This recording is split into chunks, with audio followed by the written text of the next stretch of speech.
Hi అండి. ఈరోజు నేను మీకు దొండకాయ ముద్దకూర అనేది చేసి చూపిస్తున్నాను.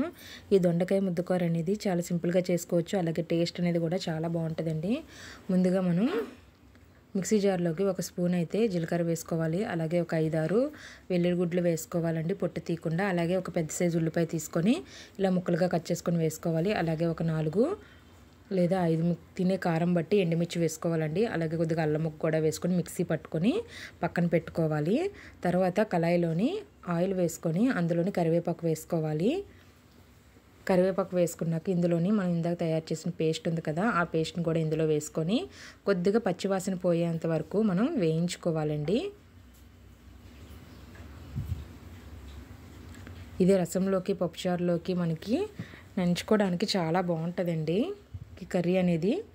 అలాగే చపాతీలోకి కూడా బాగుంటుంది. ఇప్పుడు కొద్దిగా ఇందులో సాల్ట్ వేసుకొని మళ్ళీ బాగా కలుపుకోవాలి.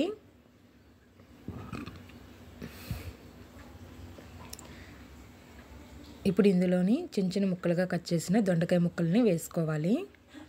వేసుకొని మొత్తం అంతటినీ కూడా బాగా కలుపుకోవాలండి.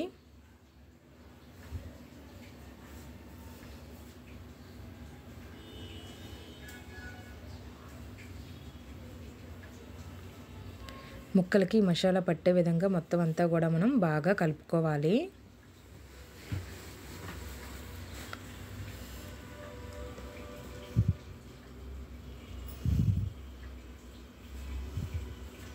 నా వీడియో కనుక మీరు ఇదే ఫస్ట్ టైం కనుక చూసినట్టయితే ప్లీజ్ లైక్ చేయడం, అలాగే సబ్స్క్రైబ్ చేసుకోవడం మాత్రం మర్చిపోకండి. అలాగే సబ్స్క్రైబ్ చేసుకుంటున్న వాళ్ళందరికీ కూడా చాలా చాలా థ్యాంక్స్ అండి. మీ సపోర్ట్ ఎప్పుడు ఇలాగే ఉండాలని మనస్ఫూర్తిగా కోరుకుంటున్నాను.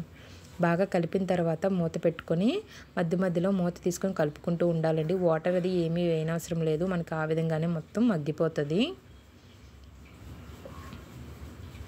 ఇప్పుడు కొద్దిగా ఆయిల్ అనేది సపరేట్ అయ్యేంత వరకు ఉంచుకొని కర్రీలో నుంచి తర్వాత స్టవ్ ఆఫ్ చేసుకుంటే మన దొండకాయ కర్రీ అనేది రెడీ అయిపోయినట్టే. ఈ వీడియో మీ అందరికీ నచ్చిందని అనుకుంటున్నానండి. నచ్చితే లైక్ చేయడం మాత్రం మర్చిపోకండి. అలాగే ఇంకొక మంచి వీడియోతో నేను మళ్ళీ మీ ముందుకు వస్తాను. అప్పటి వరకు చూస్తూనే ఉండండి. Thank you for watching.